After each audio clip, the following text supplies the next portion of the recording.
Number 2, prepare sauces and accompaniments of selected starch or cereal products. And number 3, value the importance of following the safety and hygienic practices while working in the kitchen. So class, let's get started. Before we discuss the various types of cereals and starch dishes, let us first differentiate what are starch dishes and cereal dishes. Starch dishes serves as a main source of carbohydrates. It also plays a vital role in a healthy diet. Examples of starchy foods include potatoes, bread, rice, and pasta. While cereal dishes are foods from processed grains which often serves as a first meal of the day, either hot or cold. Wow, that's amazing, right? Even a small ingredients can make a lot of products. And just like the egg, cereals and starch dishes are also available all year around. That's why it is also called as one of the staple foods. And now, let us discuss the various types of cereals and starch dishes. Let's go! We Filipinos love to eat snacks or merienda, especially during afternoon after a very long day. This first type of starch dish is very long whether you are a young one or an adult one. It is also very common especially during birthdays and celebrations in our country and other part of the world. So our first starch dish is known as spaghetti. It is a white starchy pasta in a form of long strips and commonly served with sauce with lots of meat ingredients such as ground pork, luncheon meat, and hot dogs.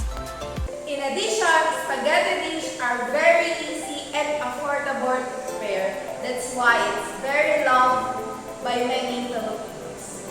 Next, number 2, we have the carbonara. Carbonara is an Italian pasta dish from Rome made with eggs, hard cheese, cured pork, and black pepper. It is also served with chicken, choice of meat like ham and bacon. Even if it is originated in other countries, it's still loved by many Filipinos because of its rich, creamy, and cheesy flavor. Number 3, another Italian pasta dish that is also loved by many Filipinos. We have the chicken alfredo. It is an Italian pasta dish of fresh fettuccine tossed with butter and cheese. As the cheese melts, it emulsifies the liquid to form a smooth and rich cheese sauce coating the pasta. And number 4, make way to the one of the traditional dish and merienda in our country that is also loved by many Filipinos. We have the pancit. Pancit is a general term referring to various traditional noodle dishes in Filipino cuisine. There are numerous types of pancit, often named based on the noodles used, method of cooking, place of origin, or the ingredients. Most pancit dishes are served with calamansi. We have different kinds of pancit depending on the ingredients. We have pancit bihon, pancit malabon, pancit tublog, and pancit palabo. Another Filipino dessert, we have the maha blanca. It is a Filipino dessert made primarily from coconut milk, corn, cornstarch, and sweetener, also known as coconut pudding. It is usually served during fiestas and during the holidays, especially Christmas. And last one for starch dishes, which is also loved especially by the young ones, we have the oatmeal. Oatmeal is a preparation of oats that have been dehusked, steamed, and flattened, or a coarse flour of hulled oat grains that have either been milled or steel cut. Next one, we have the cereal dishes. Even though Philippines is known for being a tropical country, sometimes we also have cold weather. And Filipinos love to prepare these types of cereal dishes during those kind of weather. The first one, we have the arroz caldo.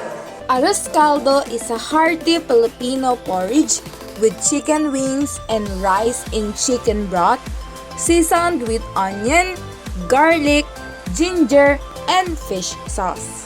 Second one, we also have the ginataang mais. Ginataang mais is a Filipino sweet corn and rice gruel. It is eaten warm in colder months but can also be eaten cold during summer. Ginataang mais means corn in coconut milk in Filipino. And the next one, we have the champorado.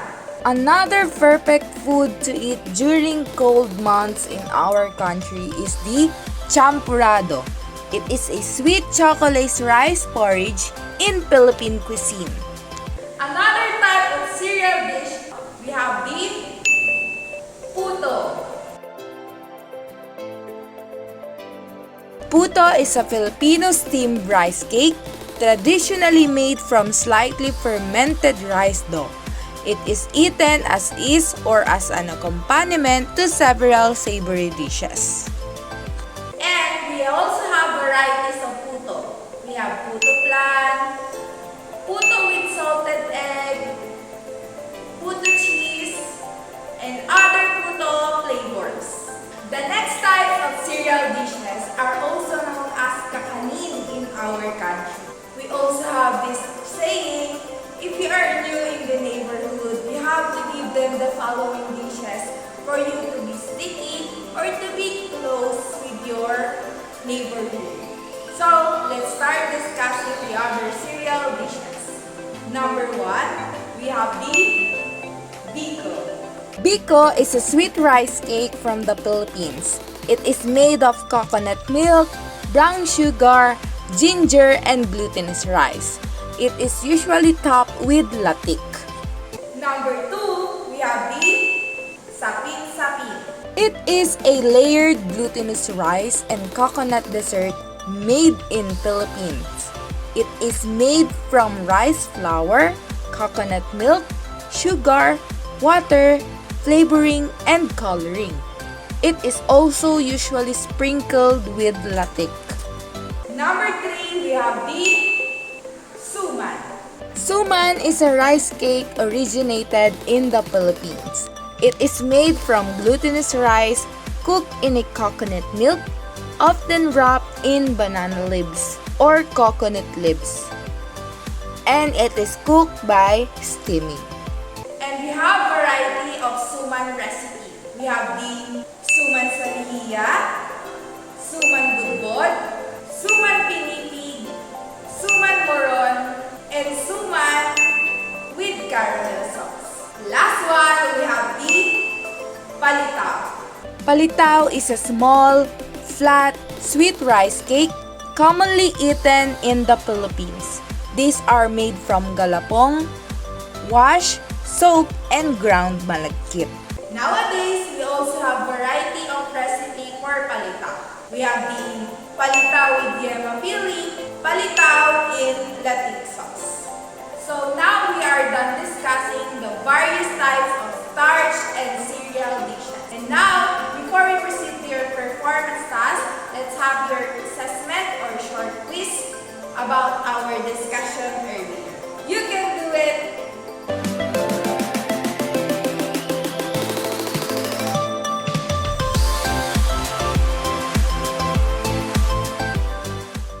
For your assessment, identify the picture of starch and cereal dishes in the column A to the given name in the column B.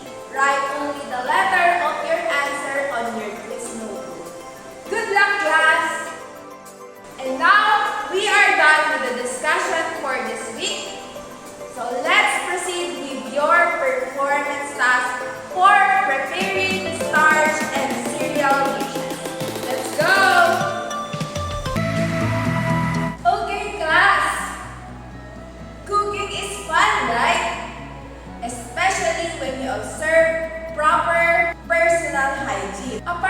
done following safety and hygienic practices in the kitchen can greatly minimize the possibility of pest infections brought about moisture and food particles. This also prevents foodborne illnesses and the spread of germs and bacteria, which are very common nowadays.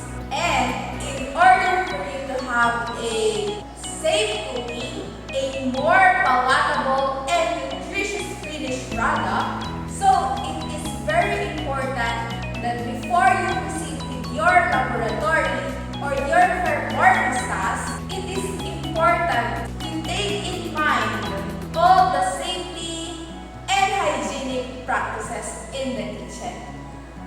So now, let's start with the most important practice. First of all, you have to wash your hands before anything else.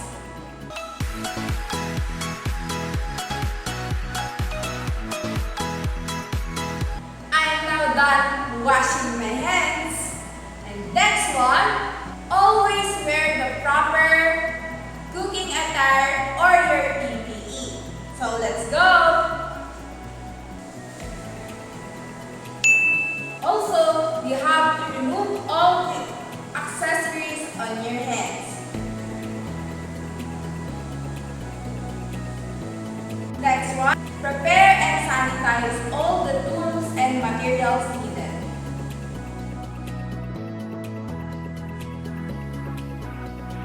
And also, before you proceed with your performance task, always prepare a checklist of all the ingredients needed. And last one, perform list and class for an appropriate and sequentially preparation within the required time. So I guess you are now ready. This week, you are expected to prepare sauces or accompaniments of your selected starch or cereal dishes. And now, we will go to prepare palitao in latex sauce. Let's go! Here are the ingredients in preparing palitao in latex sauce. For palitao dough, 1 cup of glutinous rice flour or galapong, and 1/2 cup of water. For latik or solid coconut curds, 1 cup coconut cream or the unang piga. For sauce, 1 cup coconut milk or the pangalawang piga, 1/2 cup of brown sugar, and 1/2 teaspoon of salt. Here are the steps and procedures in preparing palitao in latex sauce.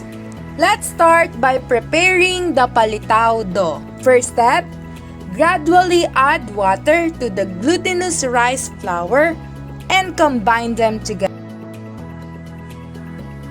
Mix and continue kneading until becomes smooth and pliable dough. Second one, scoop a spoonful, roll it into ball, and flatten. Number 3, in a boiling water, drop the flattened dough and wait until it floats, or meaning it is already cooked.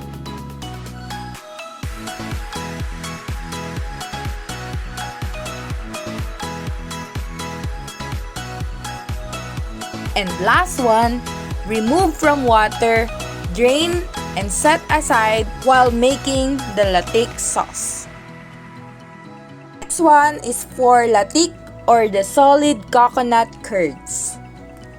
First step, in a saucepan with a medium-low heat, pour the coconut cream or the unang piga and cook until it curdles and became brown.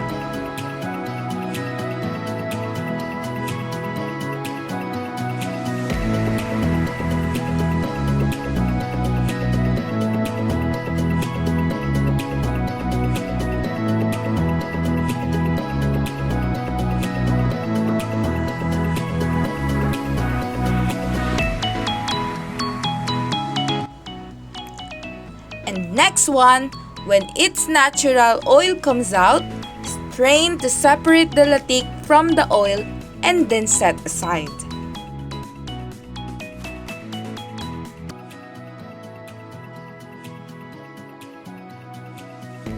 And the last procedure is the preparation of the latex sauce.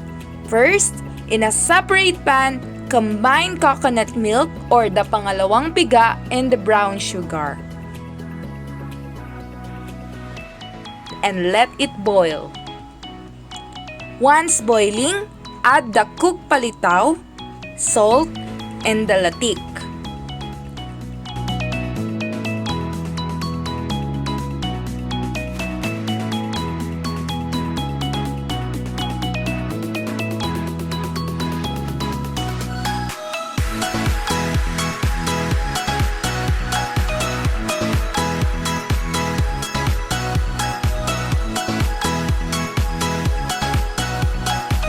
Let it boil and cook until the sauce becomes thick. And serve it hot.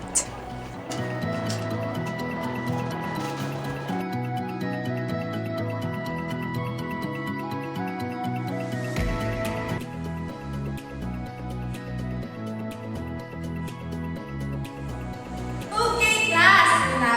We are now done in preparing our cereal dish, which is called palitao in latex sauce. Now it's your time